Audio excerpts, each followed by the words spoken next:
Hello, winners, and welcome to Two for the Win with your hosts, Nick and Wil.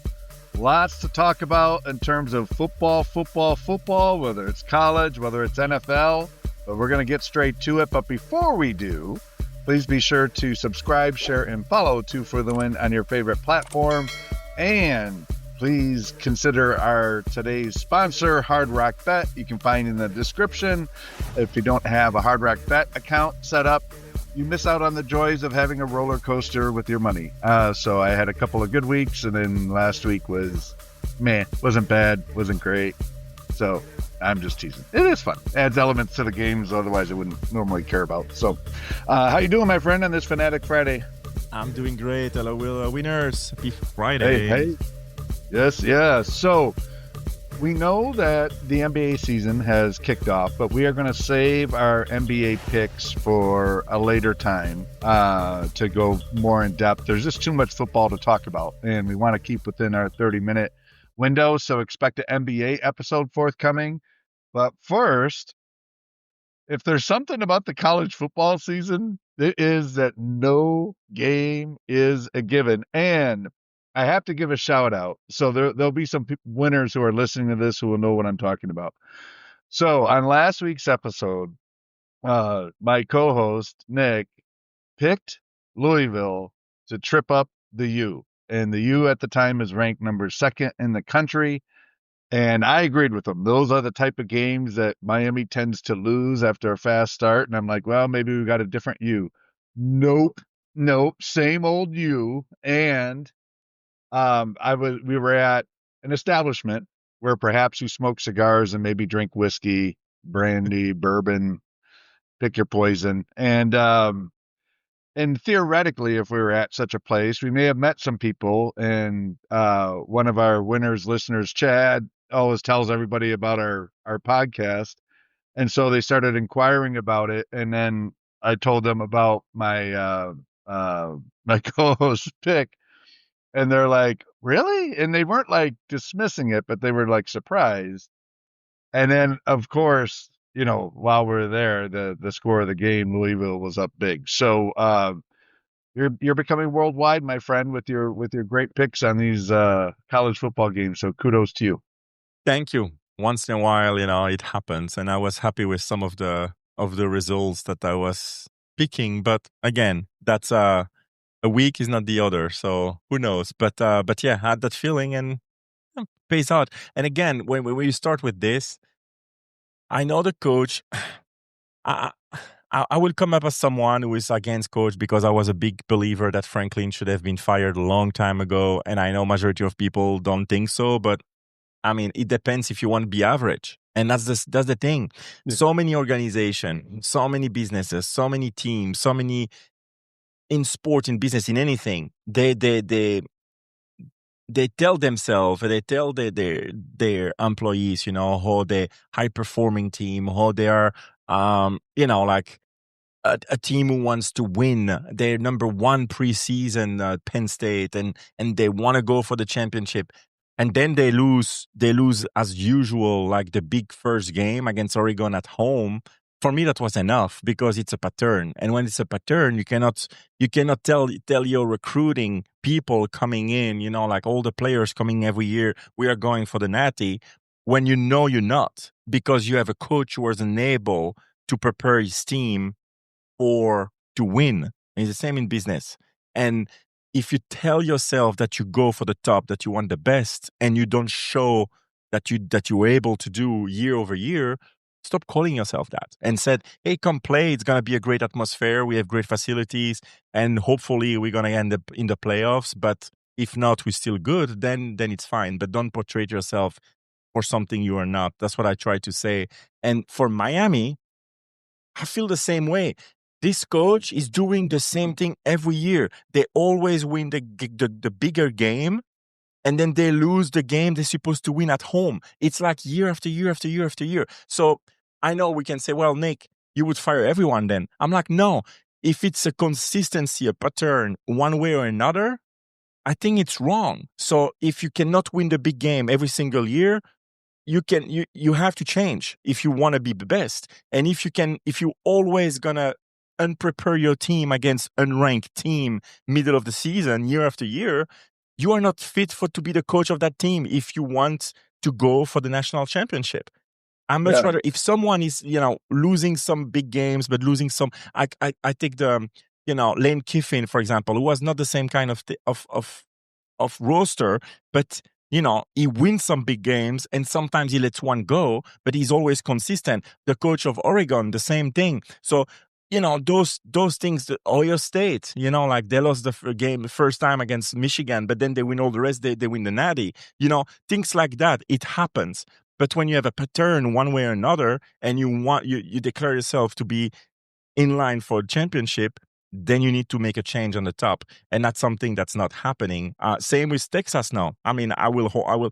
Texas play crappy. We won, and it's an SEC game away from home. So I'm still happy that we won because it's hard to win in SEC away from home, and we just did 2 in a row. We've been in Dallas for the Red River Rivalry against a top 10 ranked Oklahoma, and now we won at Kentucky, who is a hard place to play at, and we won while playing very bad.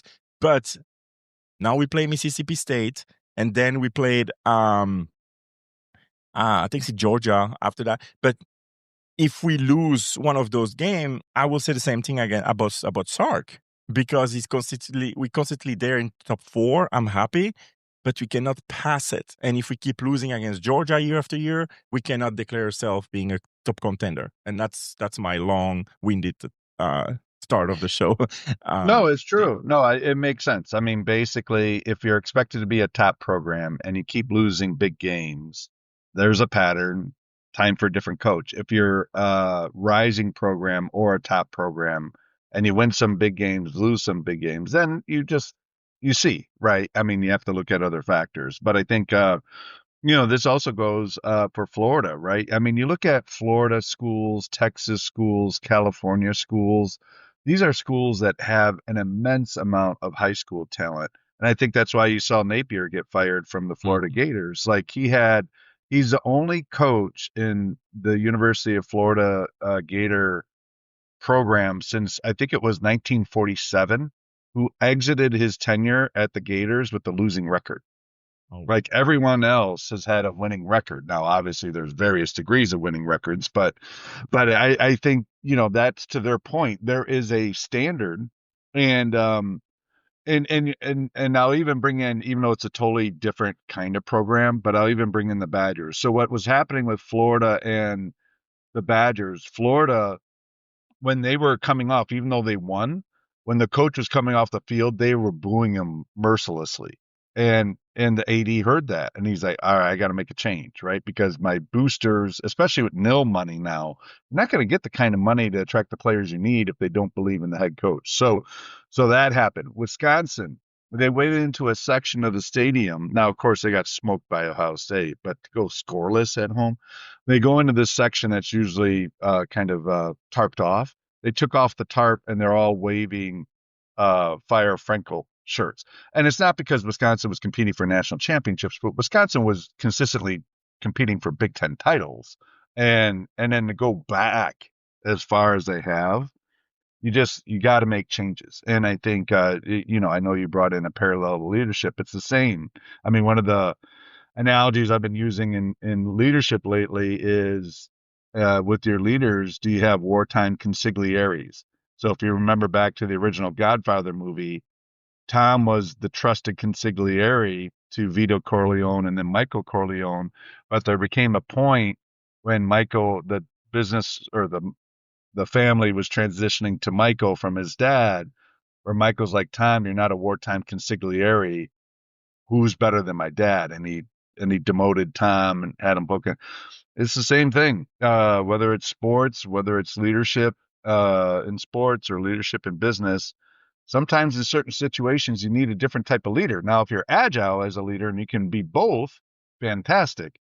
But if you can't, like the Franklins of the world, you can be good when the water is calm. When you get punched in the mouth with a big game, if you can't respond, that's not in your MO unless something drastically changes and you embed it into your MO. Time to go. And there's your rhyme for the day.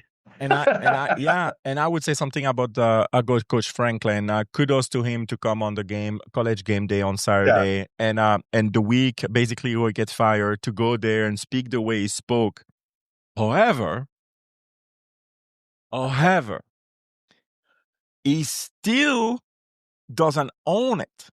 because literally what he said is, yes, I mean, I was shocked. I mean, it's not at me to say like if I deserve it or not. That's for others to do. And that's when Saban, took over and said that, well, I can say that it's unfair. It's completely unfair, blah, blah. But he said, listen back to what he says. You can find it on YouTube. He literally said, yeah, well, we won tons of games, tons of big games. No, you don't. No, you didn't. You didn't win a tons of big games. Actually, Were you they didn't 4-21 or at something? all. You said 4-21, and those games were not games who are important in a playoff. So Mhm. you literally won some game. I mean, a dead clock is right twice a day, Right. and I think that the fact that he said that, I'm like, he portrayed well. He said the right thing. He's a good speaker, but he still don't own it, and he still believe that he won big games. No, that's the reason why you got fired. The reason we got fired is not because you prove again that you cannot win big games against Oregon this time around, but you start losing games that you should win at Yeah, home. I right. mean, you can slip one, CLA. I mean, it was, not something that it's very Franklin like, but then you lose back to back at home, like back to back at home. Yes, after Oregon against Northwestern. I mean, I'm sorry, it's So unprepared. bad. And now you said, okay, we cannot win big games, and now we start losing games that we should win. I mean, what do you want to do? Continue to pay this guy? I mean, to Well, lose? he's getting Pay paid. him. Yeah. Pay him and bring someone new if you believe. Like Penn State, the message they sent is we are serious about winning. And I respect that. Yeah. Yeah. Yeah. I do too. I do too. I mean, it's not like he didn't have a lot of rope. I mean, he was there for years. So it's not like it was just 1 or 2 years and they pulled the plug. So, well, looking back last week, obviously big game between Ole Miss and Georgia. That was a fun one to watch. Alabama took care of business at home against Tennessee. Texas Tech was upset by Arizona State. That was a little bit of a surprise. And we both called Vanderbilt over LSU, going for the chaos. Any one of those games, and Notre Dame beat USC. I was slightly disappointed in USC. I was hoping they would take them out. But and I'm sorry. Gosh, I keep forgetting. Utah, BYU, the Battle of Utah, and BYU actually stood up and took care of business at home. So, any one of those games you wanted to dive in more before we go into next week's section? No, I just think LSU, it's time for a change as well. I mean, again, we are maybe the coach killer here on this show, but I think that I know tons of fans of LSU, and they all get fed up. They all didn't really approve the hire already, most of them. And those who approved the hire, even now the hire, they said no, we done with them. So the LSU are pretty much done now by losing 2 games, and they have a tough schedule. I don't see them winning at all. So they will not make it to the playoffs. Um, and it's not the first year that they disappoint with Kelly. So I think it's time for a change. And everything, all the what I said beginning of the season, that if Dabo Swinney continue to lose with Clemson, which keep happening, I think I love the coach, but it's time for a change. I mean, let's be real, let's be honest. It's time for a change for both party. And I think Dabo in LSU would be the perfect fit. A guy from the South, he would recruit like crazy. And I don't know. I have a feeling that everything will fall apart to end up in this scenario that LSU will be coached by Dabo. Yeah, I know we're on air, but I have a new segment I want to introduce for Fanatic Friday, and it's called "The Coach is on Fire." Oh Who my they God, think I they love it. think it's fine. We should have our own little like list of who we think and our like top five for each, and how we rank them. All So right, I love it. expect that. So right now we got Dabo on the hot seat. We Yeah, got Chip Kelly on the hot seat. That seat is flaming hot. And then I think FSU, in the NFL, there's certainly some coaches we could say already some firings in the NFL too. But FSU, yeah. yeah, I'll just say one thing. I want to give a shout out to Georgia. I know Georgia at home is a different animal, but I was a little unsure after they lost at home to Alabama. Ole Miss gave them everything they could handle, and LSU came back, or sorry, LSU. Georgia came back with 17 points in the fourth to win it. So shout out to them, and shout out to Ole Miss. Ole Miss Yeah, looks legitimate, as well as Vanderbilt. Like Vanderbilt taking out LSU. Who would have ever said that? Several years ago. Something's brewing in Vandy, so kudos to them. And yeah, this playoff season is going to be wild. I think I agree. it's just anyone can win. So this coming up week we have Ole Miss at Oklahoma. So Ole Miss goes right from that game right over and playing in Oklahoma. Missouri travels to Vanderbilt. Vanderbilt in the top 10 as a football program. They're for Never real. thought I'd say that in my lifetime. And then any other matchup? Yeah, Texas A&M goes to LSU. Wow. So Yeah. there you go. You have that matchup. Yep, those are the three ranked matchups where ranked teams are playing against each other. So which one do you want to start with? Yeah, Texas A&M, LSU. Um, I think LSU, after being disappointed 3 weeks in a row, they won one, but they lost two. I think they play at home. It's gonna be a night game if I remember the schedule. Yeah, I 7:30. Yeah, Yeah. so Death Valley at night, it's always more challenging. Texas A&M play very well, but Texas A&M is another team that I don't trust at all. They every year the same thing. They lose those games, and so I would still give a little bit of breathing room for LSU and win that game at home on the Saturday night, Death Valley. Yeah, Texas A&M is favored by 2.5. I'm with you. I would take LSU in the money line for sure. Um, let's see. You said Texas playing Mississippi State, Missouri Vanderbilt. That's gonna be a hard game. We play Mississippi State, who just had 4 games. They start with 3-0. If you remember, we were talking Yeah, about Ole Miss and Mississippi State. that's right. They lost 4 in a row now, but they played a lot better the last game. I think it's a very dangerous game the way we play. If we play the same way as Kentucky, I think it's gonna be another another game is not good for my heart. But I still go with the Longhorns that one, and then it's gonna be worrisome if we don't fix our O line. Yeah, I hear you. And then Ole Miss, Oklahoma. I'm intrigued on this matchup because, in my mind, Ole Miss should lay the hammer down and win. Mhm. But this is also, especially coming off the loss they had to Georgia, a game where they have to travel to Norman, Oklahoma, where I could see Oklahoma pulling it out. Right now, at the time of this recording, Vegas has Oklahoma favored by 4.5. What are your thoughts? Nah, I think Ole Miss would destroy them. I think that the fact that they lost is even more for me. If they would have won against Georgia, that would have been the game that I would say, now they lost at Georgia. I think there's no way they lose back to back. That team is too good offensively. When I see what my Longhorns did to Oklahoma in Dallas 2 weeks ago, I think that Ole Miss will lay 50 points on Oklahoma, and I don't think Oklahoma can score that much against them. So I would still pick Ole Miss. I think the point there. There you go. There's another one winner. So again, check out Hard Rock Bet and the link. If you don't have an account, you may wish to follow my friend and co-host's advice on these picks. He's giving you 2 upset picks. That's probably on a parlay, probably about plus 250, plus 300, maybe. We'll see. I don't know. Yeah. There we go. All right. Awesome. Anything else on college football before we pivot to NFL? Nah, let's pivot. All right. I just have to lead by saying one thing. Uh-oh. How in the hell do the Giants lose that game against the Broncos? How are you up 18 points with 10 minutes left? Even if you did nothing but take a knee every time you got the ball, they would have ran out the clock enough. No way the Broncos can come back. Again, special teams, the kicker misses a couple extra points so that when the Broncos hit the figgy, instead of tying, it gave them the win.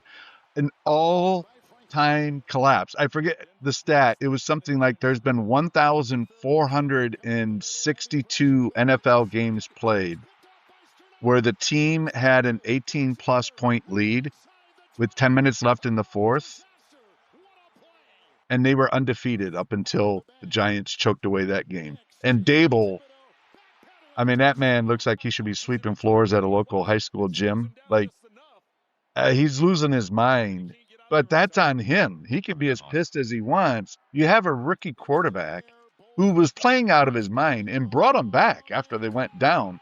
But you go to the well once too often. They should just ran the ball, work the clock. The clock is your best friend.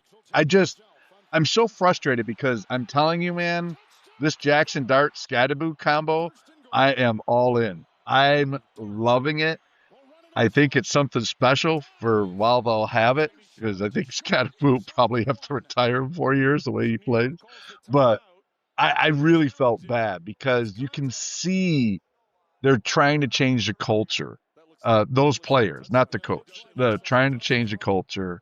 They got something going, and then they blow a game like that. I think that could have major ramifications on their psyche for the rest of the year. You lose a game like that, that's tough to pick yourself back up off of the floor. But what were your thoughts on that game? I'm Yeah, curious. 33 points in 10 minutes. I mean, it's never been done in the history of NFL, and the history is long. So I agree with you. I'm a Cowboys fan, so I never really look at the Giants that way, but they are fun to watch. They are fun to watch, but they don't know how to win. They don't know how to win yet, and that's on the coach. And again, I never believe in Coach Dabo. I think that he got hired because of the Josh Allen effect.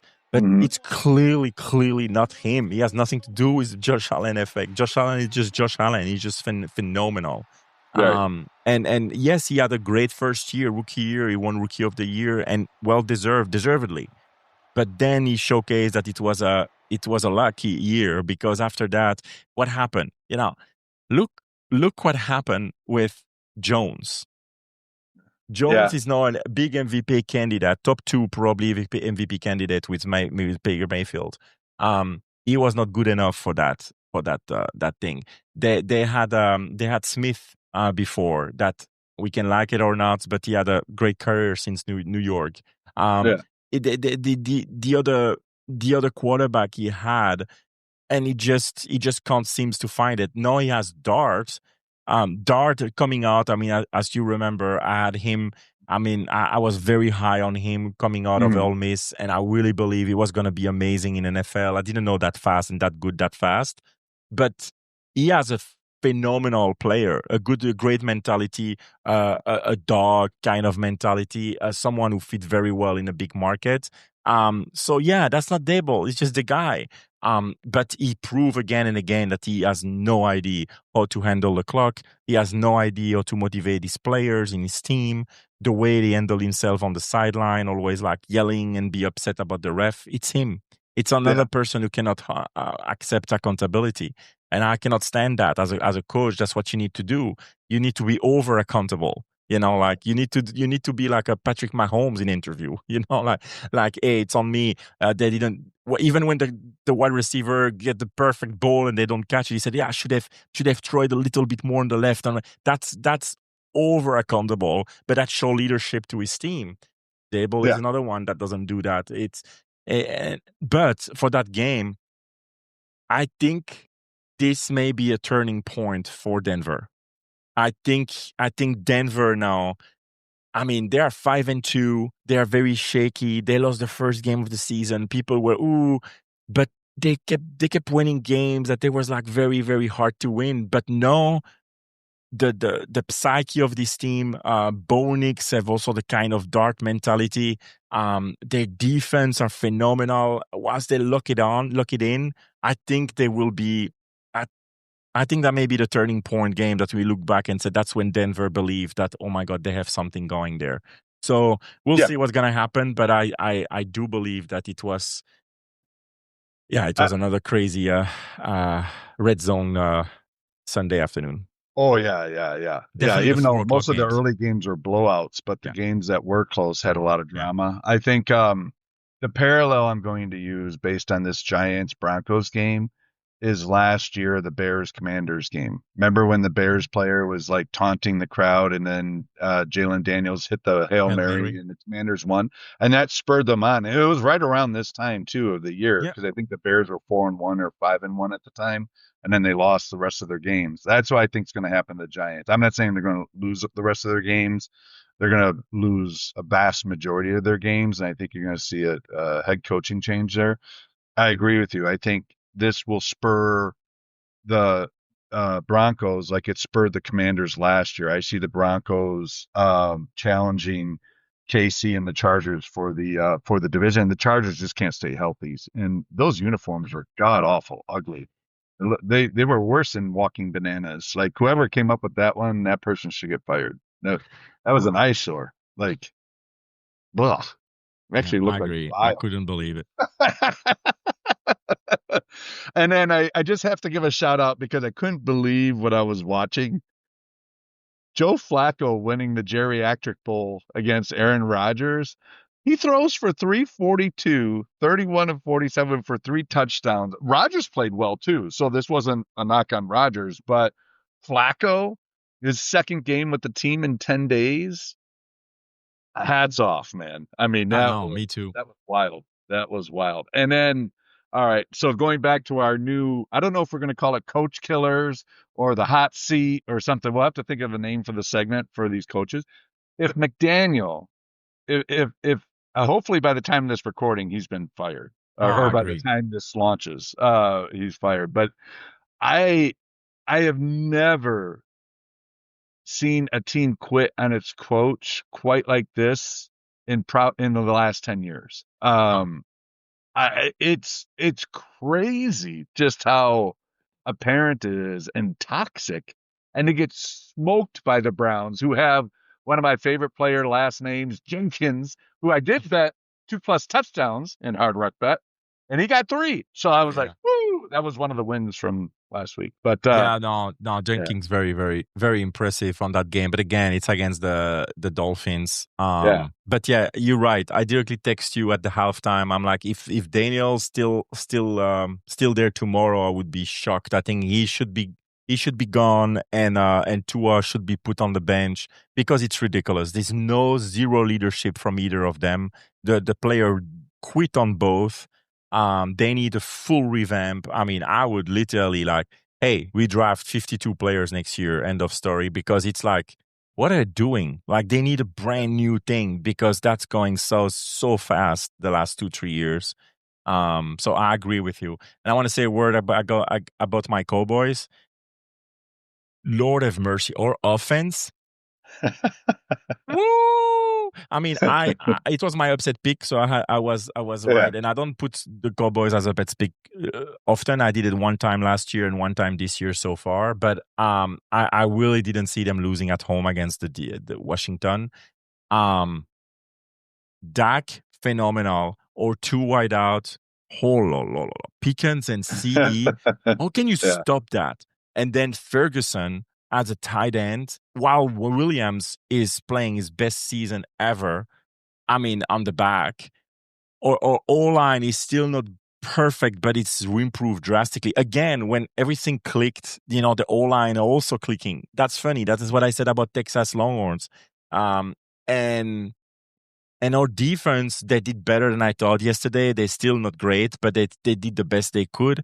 I think that I hope at the trade deadline we do something, because the Clooney, that was a great addition Yeah, yeah. for a team. And it's a He 1 year. had some pressure, he had a sack, and I think that if we can get another one, and we had Bland's back. Bland is back now, and what he's doing, pick 6. Yeah, yeah. So I really think I mean, we'll see, but we have a brutal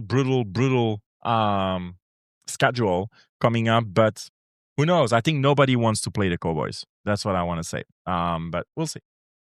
Yeah, it's too bad they don't have a pass rusher like Micah Parsons. Speaking of which, that's the only thing I'm going to say about the Packer game, because thank You're you, lucky. Micah Parsons, and thank you, Jerry, because Micah had 3 sacks. He had multiple pressures. He single-handedly made sure the Packers did not lose that game. So thank you, Micah. And yeah, and all joking aside, goes to show why Jerry Jones is a moron. Because if you had Micah Parsons now with this offense hitting the stride, Dak's having an MVP caliber year right now. If you had Micah, but I think obviously that ship sailed. They needed a change of scenery, both of Yeah, them I'm not with each I'm not other. But upset about it. No. we'll see come playoff time if you're No, not because getting a pass rush. we had Yeah. Micah, we couldn't win shit. I'm sorry for my language. So I agree with that. Like if we had Micah, I don't think he would do a lot better than Clooney do right now. Probably a little bit better, but Micah we would leads the still. NFL on pressures, and he's getting double teamed and held almost every I play. know, but our defensive line is not good. So I think that what we got. I mean, I'm fine with it. I mean, I said from the start, the first day I was dumbfounded, and I'm like, oh, reflecting. Who knows? I love Mecca, but the money would have. I didn't. If we have to choose between giving the money that the Packers gave him or let him go, I'll let him go. I would never give that kind of money for a pass rusher. But Yeah. Yeah, yeah. we'll see. I mean, that's why they play the games. If he shows up in the big time when the Packers need to play like he did against the Bengals, like he shut that last drive, He's amazing. then it's worth it. But if he doesn't, if he disappears like at times he did while he was with the Cowboys in the, then yeah, there's merit to what you're saying. All right, let's pivot to our favorite segment, Upset upset pick. picks. We both got off the schneid after a couple of crazy weeks, and we both won one. So kudos to you for your hit, You too. and yeah, thank you. And speaking of one of your upset picks that you picked, that's who I'm going to lead off with. I'm in on the Cowboys. I like what they're doing on offense, and I do think to your point, if you're a mediocre or God forbid terrible defense, like whatever you can bet on regarding the Cowboys and offense and game overs or anything like that, do it. Like, because they're gonna throttle the team. They're going to the Broncos, who we both just said this could be a great turn of event type game. They are playing in Denver. Denver's favored by 2.5. I just think that Cowboys offense against Denver's really great defense in their secondary. Usually I go with defense, but Prescott is just too hot right now. Give me the Cowboys in a field goal over Denver. Well, thank you. I hope you're right. I would not bet that one personally, and it's my team because I really believe in Denver and its altitude. It's always harder to play like that. But Javante Williams goes back to Denver. He's gonna have a chip on his shoulder. I agree with that part. It's just that you look at the team who perform really usually well over there are usually young team like Scabadoo Darts and stuff because they can play in altitude. I think for us, I mean, I hope I'm wrong. I hope you're right. So for me, my two picks, my number one pick is the Saints against no, I'm sorry. It's the Browns at the Patriots. That's Oh, my okay. pick. The All right. Browns defense. The Browns defense are what I thought the Packers would be. Honestly, I thought the Packers would be the all-time defense, but it's the Browns doing it, and I I think it's dangerous when you play against a young quarterback. I mean, May is phenomenal. I think we said it last year, they have their quarterback, but he performed at the highest level. But I do believe that if someone if a team can do something against New England who are playing at the highest level, it's a team like the Browns who are gonna gonna gonna be on their back defensively, down after down after down. So I think there is a shot that the Browns go beat the Patriots over there in New England. So that's my pick number one, and my second pick is. I'm sorry again. The Steelers on Sunday night beating the Green Bay Packers. The Packers should have, like, seriously, when you look at the game, honestly, I'm not talking to my co-host because he's not realistic. They are extremely lucky to be where they are. They should have lost to the Cowboys. They should have lost to this game like Sunday. There's no way they should have won this game when you watch the game. And they should have lost one game before that. So I think they should have two wins, a win or two wins right now. And again, that's maybe their year. Maybe it's Packers' years because they win games they're not supposed to. And that's what happened with Kansas City multi times in the past. So maybe it's that, but they don't deserve to win. And I think no, they don't deserve to win based on the how they play. scoreboard is the scoreboard. Yeah, I know, but you're the first one who said that as well about other team. No, it's just the way they won. Yes, the one last week was like, I'm like, are you serious? But and again, he will not admit it. 2 calls from the ref for the Packers. The Packers are like Kansas City. They get all the calls. 10, 11 penalties called against them. Oh my God! The other team only had roughing the passer in the 4th quarter, 5 minutes to go, when there is absolutely the guy barely touched Love, roughing the passer at 3 and 7. Otherwise, they would be 4 down. That was a kick. That was game over. But anyway, I'm happy for you. I will say the NFL refereeing, not just for the Packers, it's not great. Like some of these judgment calls, even the call against who was it? It was against the Giants where they got the pass interference, or where was that one where they got the pass interference to bring it down there? Anyway, the NFL officiating is not good. All right. Yeah, so obviously I hope you're wrong about your upset pick about the Packers, especially because they're playing against Aaron Rodgers. And then I'd also have to hear it from Joe. So multiple levels. I want to make sure you're wrong on that one. I am going to go. My co-host a while back accused me of only picking 1 or 2 point spread games for upset pick, which is still an upset pick technically, but I'm going out on a limb. All these people are getting all happy about Lamar Jackson coming back and have the Ravens favored by 6.5 at home. Give me the Bears. It's not about the Bears. It's less about my feelings about the Ravens. Bears are actually starting to click on offense, and their defense is getting some pressure. And if you get the best of the Bears, have historically been known as great special teams and defense. If they can get some consistent offense, they're going to be trouble. And they're 4-2. Instead of this being a homecoming for Lamar, so to speak, coming back from injury and leading the Ravens to the promised land, Ben Johnson's going to drive a stake through the heart of the Ravens, and they trade Derrick Henry by the deadline because of this loss. There's my upset pick. Give me the Bears. Bear down Chicago, you pathetic franchise, but I hope you win this game against the Ravens. There we go. Good pick. I think it's a good pick because they couldn't win with Jackson when he was playing. So the people who say glad Jackson is back, they lost 2.5 games with Jackson on. So anyway, that's it. There you have it, folks. All right. Well, hope you enjoyed this edition of Fanatic Friday. Please be sure to subscribe, share, and follow 2 for the Win on your favorite platform. And we will see you next week, winners. Be well. Bye, winners.